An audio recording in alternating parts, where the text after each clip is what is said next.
Morning, everyone. We'll start our May 22nd meeting of the Economic Growth and Development Committee. Called to order. First action is seeking approval of the minutes from our April 22nd meeting. Does somebody want to make a motion for Motion. that? By Supervisor Bean and a second by Supervisor Cressida. Any suggested edits, comments on those minutes? I'll call the question. All of in favor of approving those minutes, please say aye. Aye. Any opposed? And that passes. Our first request, we may be looking to not debate. Ethan did not receive any bids on the RFP. So do you want to push pause on that? Yes, please. We'll wait for next month. All right, so we'll stop there with our action agenda and move into discussion items, project updates. Okay, from the planning side of things, just very briefly, wanted to provide this group an update with the Warren County Housing Strategy implementation in 2025. Back in April, we had a initiation meeting of the Housing Task Force that was attended by many of the folks in this room and some other community organizations. We just put together more detailed meeting notes and next steps from that and circulated it to the group a week or so ago. This falls in the housing strategy of our three-pronged approach this year, which task one was to form the Housing Task Force. The second item was to do technical assistance, and the third component of that is education and outreach.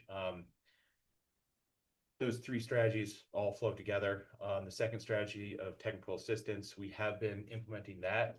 We've hosted a series of planning and zoning workshops, both with board members and then also more technical workshops with actual staff involved in the development review process. And that's been well attended by these folks that are sort of in the trenches with development review, the people that get projects done in terms of housing.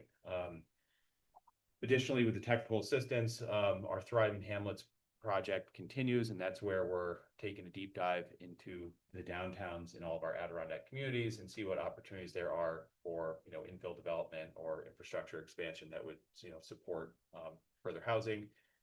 And then one of our intents with the education and outreach in advance of the next task force meeting is to start with a issue awareness campaign for the general public and maybe elected officials and other policymakers, which just sort of, we want to put maybe more of a human face onto the topic of the housing crisis. I think a lot of the times it can be sort of an abstraction, but maybe talk about, and we're still in the early, I guess, design phase of this with Don, Lehman, Sarah, some other folks to think about, hey, this is your, volunteer firefighter. They're in your community, they send kids to school and they're struggling to find housing.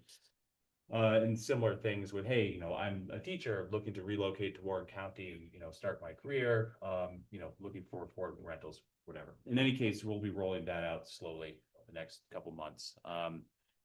That's just a sort of quick update in the Housing Task Force. We will have another meeting in July that yet to be scheduled. We count for summer meetings, but all of the materials are posted online at this point. Let me know if there's any questions on that process or any specific needs you need addressed.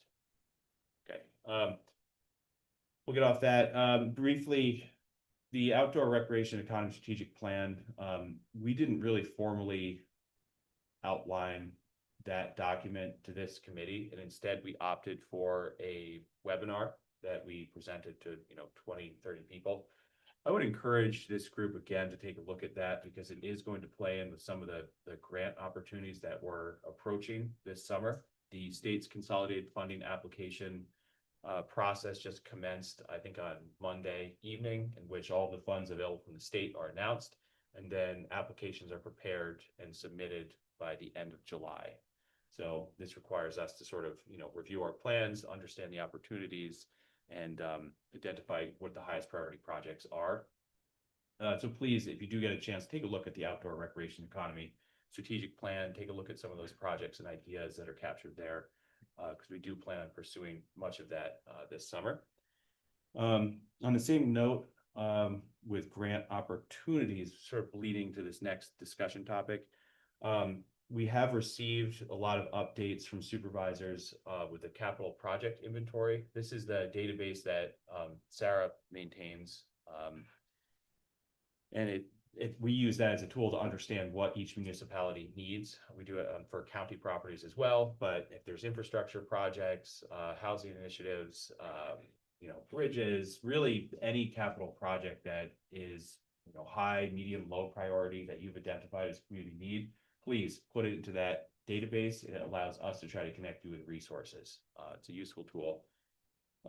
So there still is time to submit those updated project sheets. If you have any questions about, accessing your existing projects, or you want help revising them, don't hesitate to reach out. We're happy to walk you through it.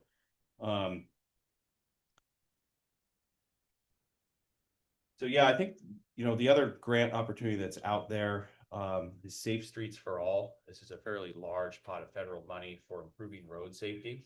There's a draft Adirondack Gateway Safety Action Plan that's available.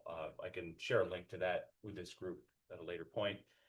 But a lot of federal money for improving road safety. So if there are specific safety concerns, whether it's automobile, pedestrian, bicycle consideration you folks have in your communities, please bring that to our attention, and we can see if we can line up with this funding opportunity. But I think in June, you're going to hear a lot more from us about some of the grants that we're pursuing through the consolidated funding application. We'll likely be coming back to this committee asking for approval to submit those grant applications. I think that's it for right now. And the other thing is, really happy to note that the adoption for the comprehensive plan will be at the June Board of Supervisors meeting. Yeah. So we're very, very pleased with that. We've been using that plan. And thank you all for your support on that along the way. Any questions for Ethan or Sarah? Just wanted to list a note from Liza, who didn't have any business here today. Warren County unemployment is 3.4% in April, down from 4.5% in March. Glens Falls metro area 3.2% in April, which is, she says, standard for going into the spring employment season. And she reported last night one of our major seasonal employers has reported that their J1 and H2B visa recipients have arrived and are continuing to arrive. I failed to ask for any public comment. Does anybody want to make a comment to the committee before we get into EDC's presentation? If not, we'll go into that. There's a presentation that's posted online, and the president and vice president EDC Warren County area. Morning, everybody. John's going to hand out the slides that we posted earlier for the meeting, but while he does that, there's a couple of updates that are not in the deck that we need to provide. Maybe the first one is regarding continuity on what you just brought up, Ethan, the CFA process. We've been in dialogue with Empire State Development about bringing them here to better describe the programs that are associated with this year's budget. There's more than 20 of them. There's significant change, both in the municipality world and in the private world. So we're in the process right now of trying to schedule a workshop. Tentatively, we believe it will be the first week of June. And we're working with Fort William Henry to see whether or not we can secure a large room there. We will have one session that's focused on municipalities and one session that's focused on businesses. Empire State Development will do the majority of the presentations, but there will also be staff from both our office and their office there to start the process of helping people understand the application and begin to navigate it. One of the really important things to know is that they have been operating on a rolling application basis for the last several years. It was a change they made during COVID to make sure that they continue to be responsive year round. Traditionally, the programs have a hard deadline at the end of July that you either have your application in or you're out for that year's cycle. They're going back to that this year, which means that the focus between now and the end of July is really the only opportunity we have to access these programs, some of which are new, and we haven't even been shown the details of them. So we will work as quickly as we can with Empire State Development to get that information out in as many ways as possible. And we will continue to market and promote the opportunity we have to have them come and present to it. The soonest we can get them here, though, it appears to be the first week in June. Along with those lines, there's another thing that's important to understand is that I understand there is a transformational new program that is designed to either complement or supplant the traditional DRI process. And it's designed for even more transformational kind of work. Now, ironically, in promoting this program, they cited Lake George and Glens Falls as examples of where transformational projects can actually be facilitated, but that they struggle in many of the other places to have things that have that level of visual and community impact. And so they've changed some of their construct to try to be able to create more opportunity for that. I would think of this as a moonshot oriented kind of opportunity and an open competition where there won't necessarily be a quota. It's really based on the quality of the idea. It hasn't, the details have not been provided to us, but they shared with us that this is perhaps the most significant change in the portfolio. As we learn more, we will certainly share it with you as quickly as we can. You mentioned housing, Ethan.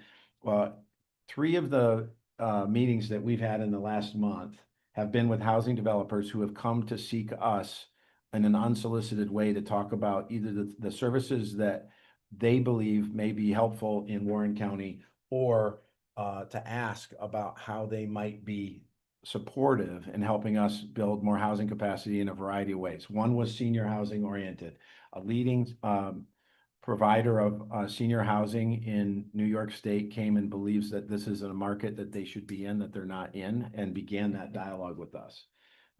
As they're willing to be more public about that, then we'll bring them to you, Ethan, and to the communities that they're exploring.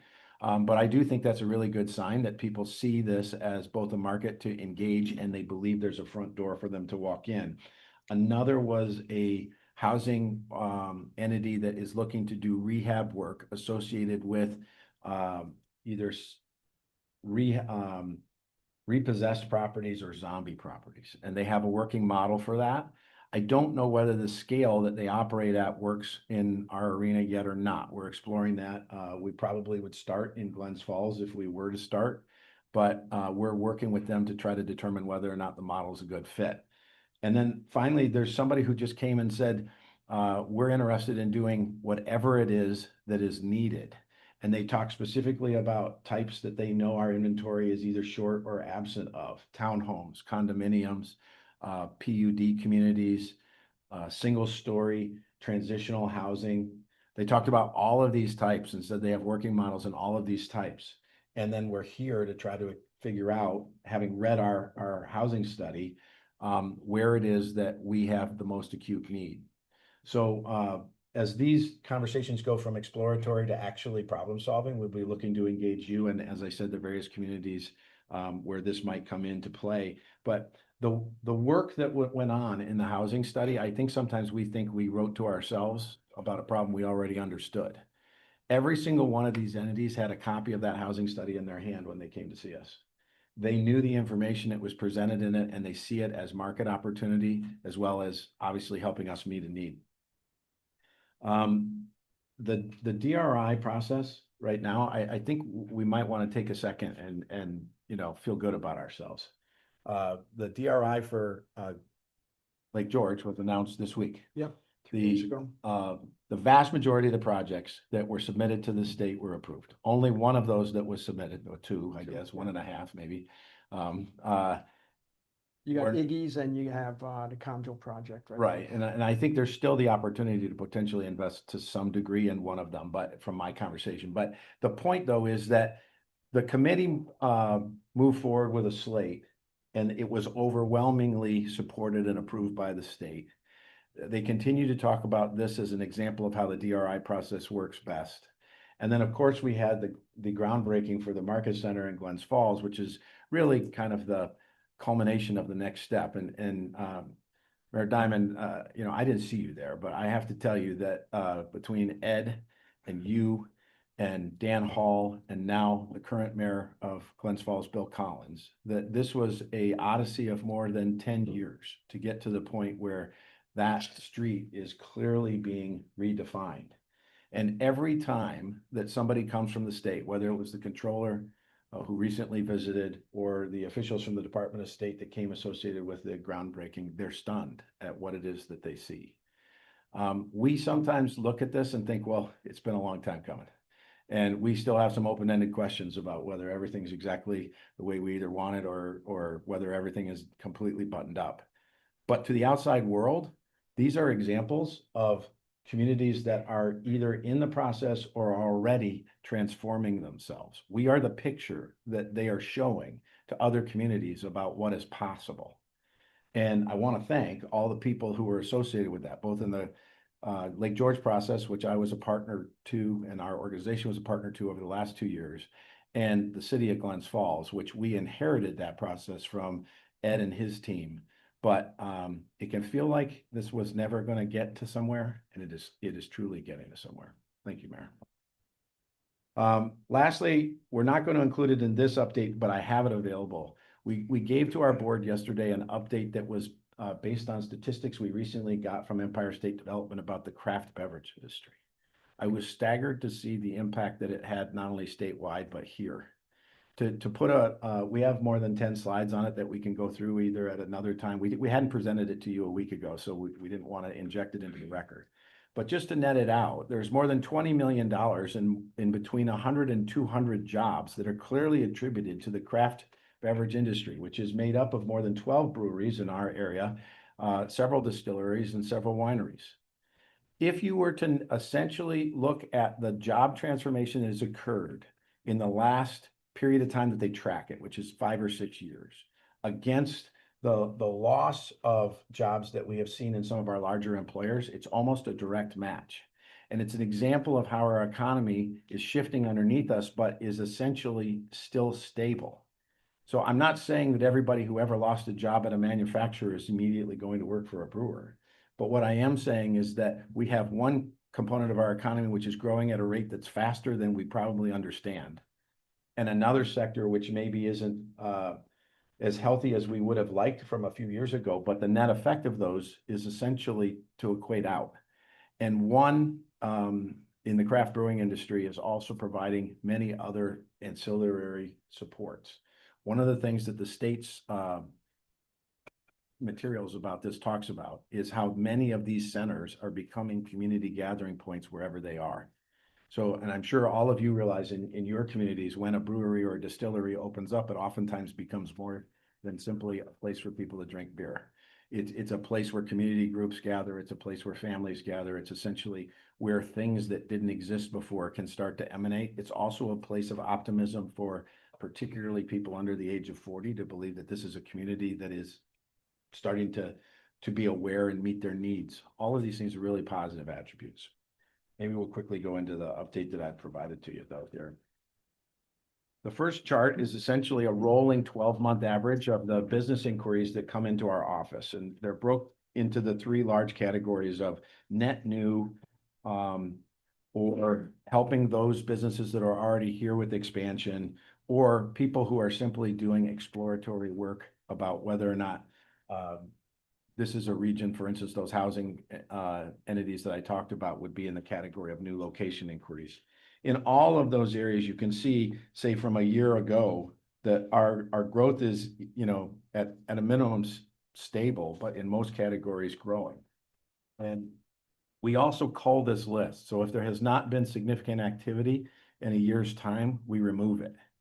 And so this is not just a pile of things that have come in that are not maintained. So you'll see this is essentially things that are active where there's actually work and engagement involved. How it breaks down into various categories is in the pie charts next. And maybe we start with just where are these happening, which is the circle that's in the lower right. Traditionally, we'd like to see a balance where it's a third in the city, a third in the town of Queensbury, and a third in the rest of the county. And we're not exactly on that number, but we're tracking fairly close.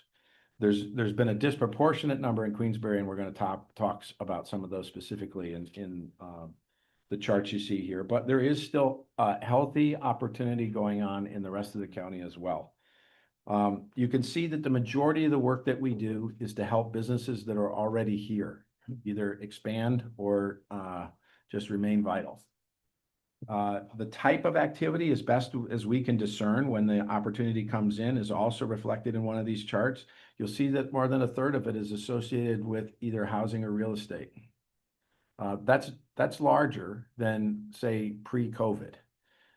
That category would have been somewhere between 10 and 20% historically here. And it continues to tell you about both the interest and also pressure on that particular sector. Sometimes I'm surprised, like the fact that there is still 1 in 6 opportunities associated with manufacturing is a pleasant surprise to me. And we have some more detail in the rest of the presentation about that. And the fact that we have roughly 1 out of between 4 and 5 that are associated with a net new startup is also really promising for us. And we have some more detail about that.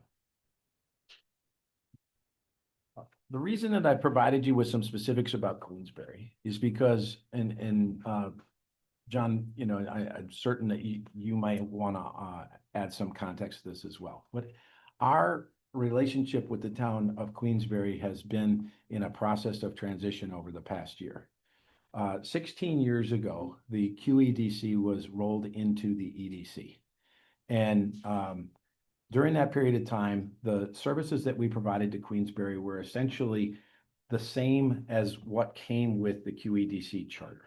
And we just continue to take that scope of services and renew that year after year. Sometimes we added to it, but very rarely did, as far as I'm aware, we never took anything off of it. The dollar value that came from the town of Queensbury for those services stayed consistent during that entire period of time. So it was essentially as if we were still operating from a period, you know, more than a decade ago. Over the last year, this relationship has changed. We've now entered into a multi-year agreement with Queensbury. It has a renewed scope that is specific to the needs of today, and it has a different dollar amount, which is lower than what had traditionally been provided. The reason that I wanted to give you a good sense of what is happening there now is I want everyone to understand that Queensbury has very specific needs, that they are paying us to help them meet those very specific needs. And that this may not be the entire list, but it was what I consider to be a good cross-section of those things, where we provide specific things to Queensbury, which we may or may not be able to provide to others. We'll start with the fact that we do give them support around advocacy, planning, and in some cases funding around specific infrastructure. In this particular case, the Route 9 corridor work is perhaps the most timely of those things. We helped with a study a number of years ago, secure the funds to actually do that work. We continue to advocate for that work, and we're now partnering with the town to try to help them advance some of the work that was suggested there. In terms of specific businesses that occur in Queensbury, we've spent an inordinate amount of time over the last 18 months working with Angio. And originally, the announcement, as all of you know, was that Angio was leaving in totality over a 2-year period. Over that period of time, and it's certainly not solely due to our engagement, but our engagement with them was a component of their decision to rethink that and to keep essentially a fundamental base here of roughly half of the workforce they originally had. This is really important to Queensbury and to that sector. It means we continue to have one foot in that, along with some of the more legacy business that were associated with Angio that have been spun off, like Medline, which is in Glens Falls. And it's one of the quiet positive outcomes for not only Queensbury, but for our entire area. In addition to Queensbury Business Park, which is a park that both the county and the EDC own real estate in across from the airport, has seen renewed interest. The county has sold a lot that is in the process of being developed. We continue to see interest, and in fact talked about an opportunity at our board meeting yesterday for other parts of the park. A lot of this, I think, is very promising.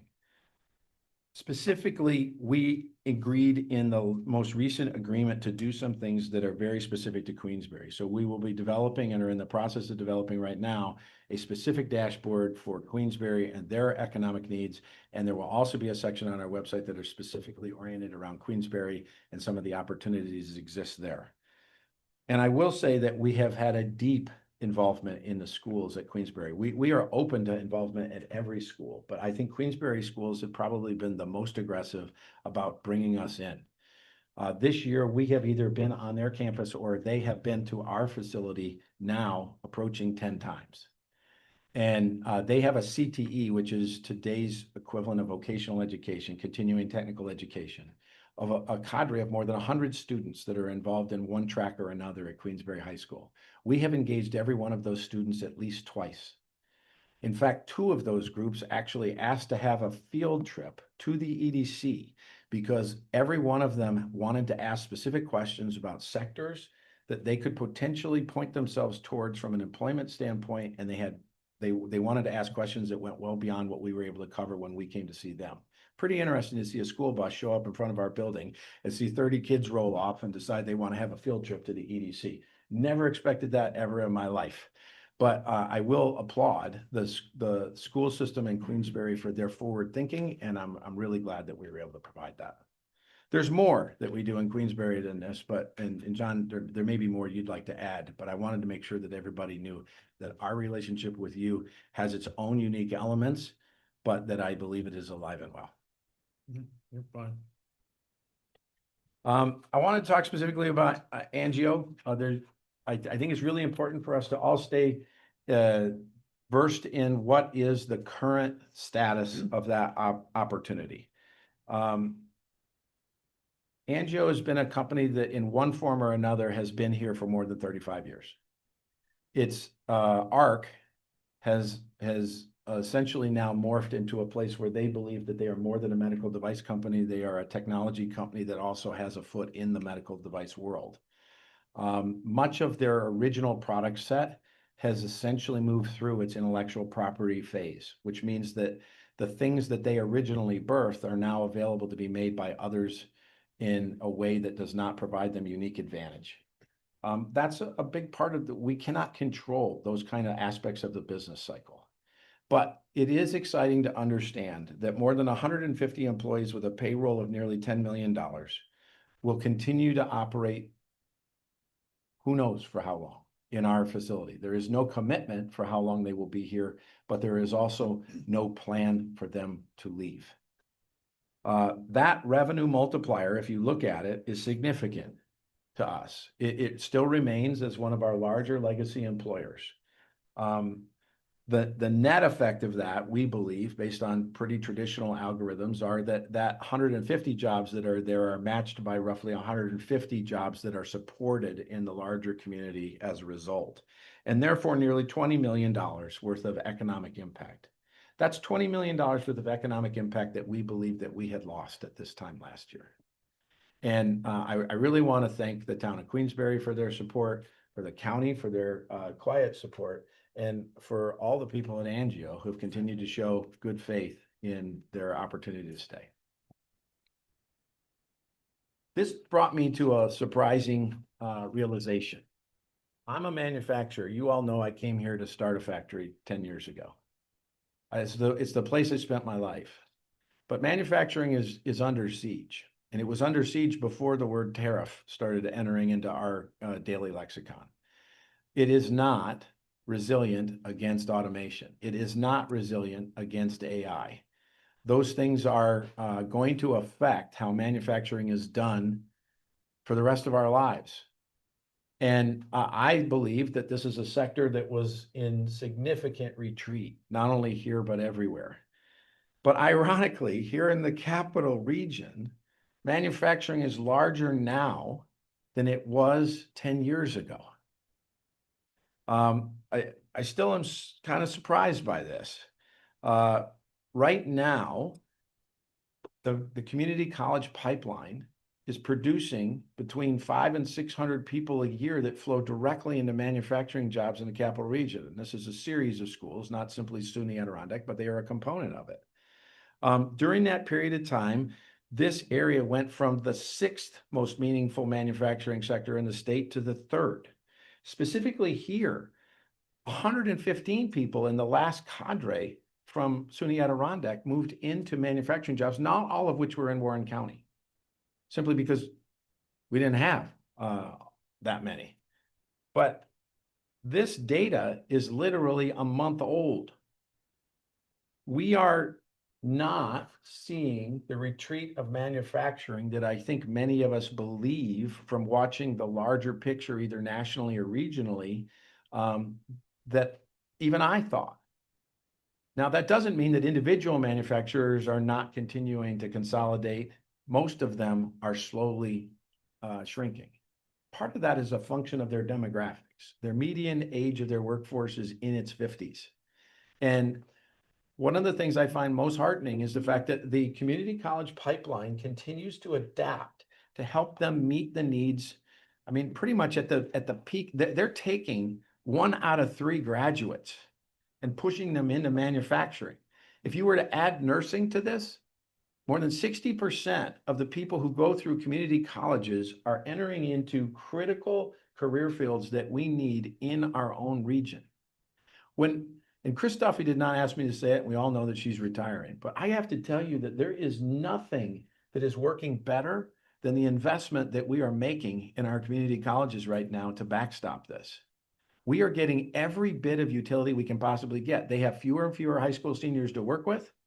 They have fewer and fewer, particularly federal aid to support those students. But when those students enter into that pipeline, they are finding good opportunity in our region. This system is working. I know that it can feel like it's expensive. I know that at times, if you were to ask Chris Duffy, she would tell you that this is, one of the hardest jobs there is, to watch a declining population and a growing need. But we are doing better than almost anyone in the state at figuring out how to take what we invest and get value from it. And these are not our data. This is the data from CEG. They came up to ask us, how is this? How are you guys doing this? Because we're not 100% certain that we understand exactly how this is happening. It's all good news. Anybody have any questions yet? I only have one more chart, so we'll get through this fast. A big component of our strategy is continuing to support those who could do whatever it is that they do anywhere and choose to do it here, which we also call the entrepreneurial ecosystem. We have a long legacy and history of this. Almost every major thing that's ever occurred here, the medical device industry, Charlie Wood, Hudson Headwaters, you can just keep going down the list, Fort William Henry, just, so many things where people could have decided to do whatever it is they do in any place, but they decided to do it here. Okay, supporting this notion of figuring out how to help people do their dream here is an economic driver all on its own. We've got a major effort to try to expand the area that we provide support here. We have always supported, together with the LDC, Startup ADK, which is the program at SUNY Adirondack. And this past cohort, they do 2 sessions a year, one in the spring and one in the fall. The past cohort was 18 graduates. Prior to COVID, we would typically start the offering with between 8 and 10. So we're essentially seeing twice, and this is the 3rd consecutive cohort that is between 15 and 20 people who are paying to develop a business plan with our support. So that part is growing. 6 of those that just graduated 2 weeks ago have already made some kind of engagement with us to either get additional support or to potentially apply for a loan with the LDC. This is a really positive development.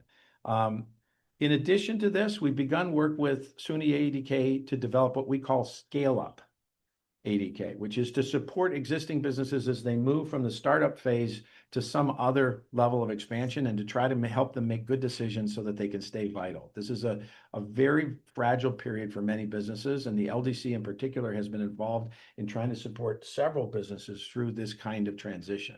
What we'd like to do is to try to create a more structured offering and a more everyday kind of support structure that would allow people who are saying, I'm thinking about expanding, or I'm thinking about entering into a new product line, or I'm thinking about going into national distribution, or some of those fundamental decisions that are going to cost them money and require another wave of thinking about how well to do it.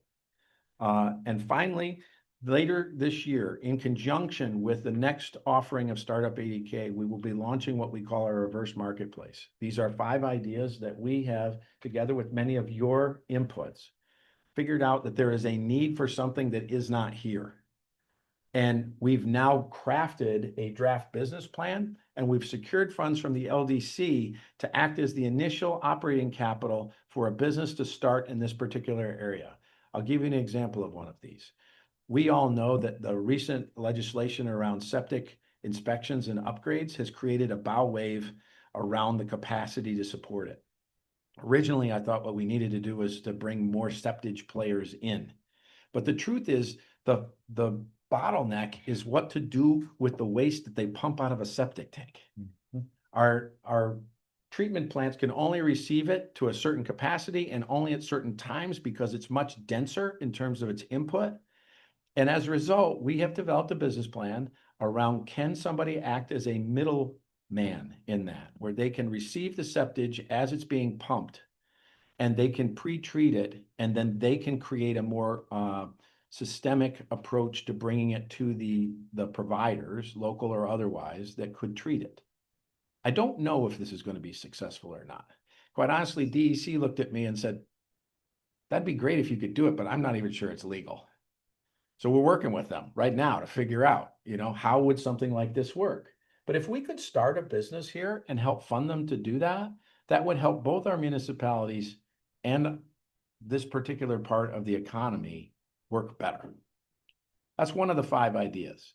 At the same time that we will be helping anyone who has an idea develop their idea, we will be doing, it's almost like a, reality TV show. We'll be having a presentation about these business plans, trying to attract people who might be interested. Could be an existing business that wants to enter into this particular phase, or it could be a net new entrepreneur that says, I want to do it. Could be somebody who's in Warren County, could be somebody who lives on Long Island and says, I wouldn't mind going up there and doing that. I don't know if this is going to work or not, but we're out there trying to figure out how to do stuff that's never been done before, to try to both make our community better and also make ourselves even stronger in terms of being able to take this entrepreneurial spirit and history that we've built our place on and make it even better. The last chart you see in there is just, this data oftentimes lags, but it's the tail end of 2024 in terms of a number of dimensions, which we don't traditionally report to you, but we wanted to make sure that you could see there's more than 20 numbers there. Some of them are associated with housing, some of them are associated with workforce, some of them are associated with demographics. We continue to try to provide that as a backdrop against some of the measures we talk about all the time. That's everything. Questions? Where's Good stuff. FW at? They cleared their land, they've graded it, there's a retention pond built. Do you know when their completion date and how many? I didn't hear the beginning. FW Web on Corinth Road, is that about Yeah. 30 jobs? Yeah, so they're, Supervisor Stroh? well, and John probably even more familiar with this than not, but they're deep into the process of site plan and I think making modification based on the original input that they got from site plan review. There's no question anymore about where they're going. It's simply a matter of the timing at which that construction will finalize. About 30 jobs? What's that? About 30 jobs, is it?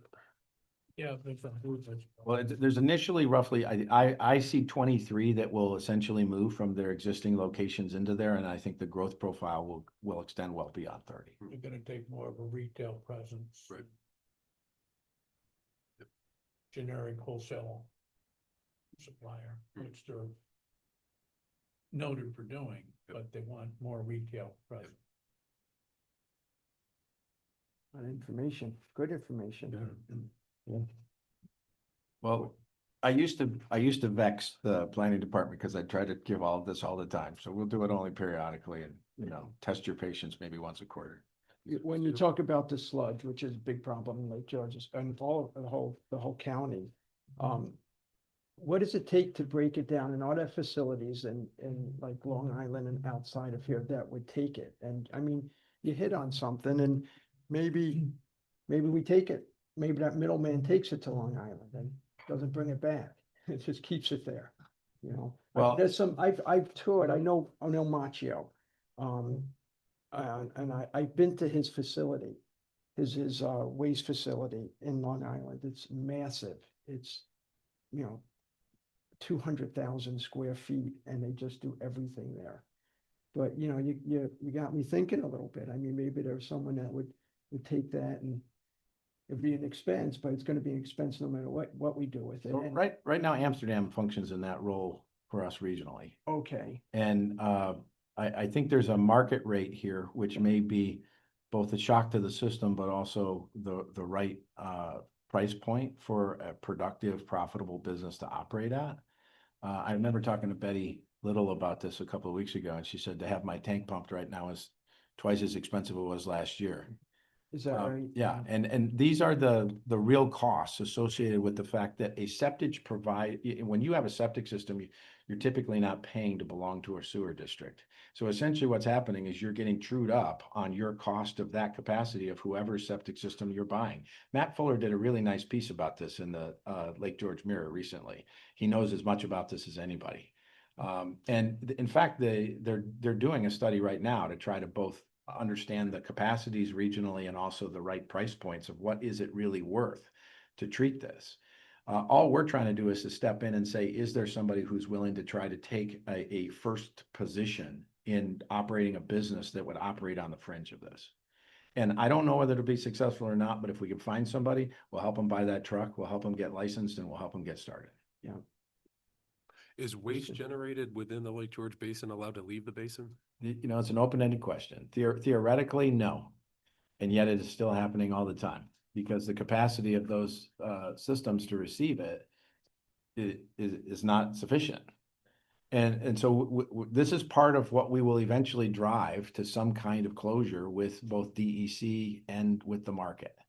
I would suggest anybody who hasn't taken a look at Matt's piece in the Lake George Mirror, take a look at it.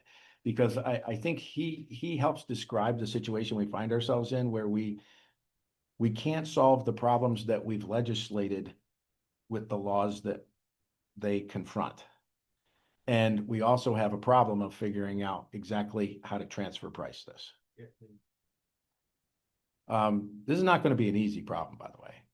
But I do think that rather than ignore it, what we're going to see is whether we can bring free enterprise to be a partner in it. Any other comments from the committee? I'm just curious, on the breakdown of activity of business, it says 33% real estate. Is that the purchase and sale exclusively of commercial real estate? Is that what that Could be residential. be residential? Well, they don't typically come to us to talk about how to buy a house. What happens is a housing developer who might come and talk to us about where could I do my type of development in Warren County. We have double-digit number of those kind of inquiries now for the year. It's all of that then, Yeah. residential, okay. Interesting. Anybody else? Well, Public comment? Sorry, One go last thing ahead. I Go ahead. mentioned, you know, we are proud to serve Warren County, the town of Queensbury, and the city of Glens Falls. There are times when it's hard to do all three at the same time. Over the last year, we've really tried to figure out how to rebalance that juggling act. But the one thing I can tell you is that our community continues to outperform. You know, this manufacturing data is another example of where we are pleasantly surprised when we look up away from our own gaze and look to see how we are doing relative to others. It's a tough picture anywhere you go, but we are doing relative to our peers. We continue to outperform. And whatever role we play in that, we are proud to continue to do that on behalf of the county. You, Privilege of the floor, any public comment? Oop. Motion to adjourn? Mr. Strauss, second by Mr. Bean, all in favor? Aye. Aye. okay.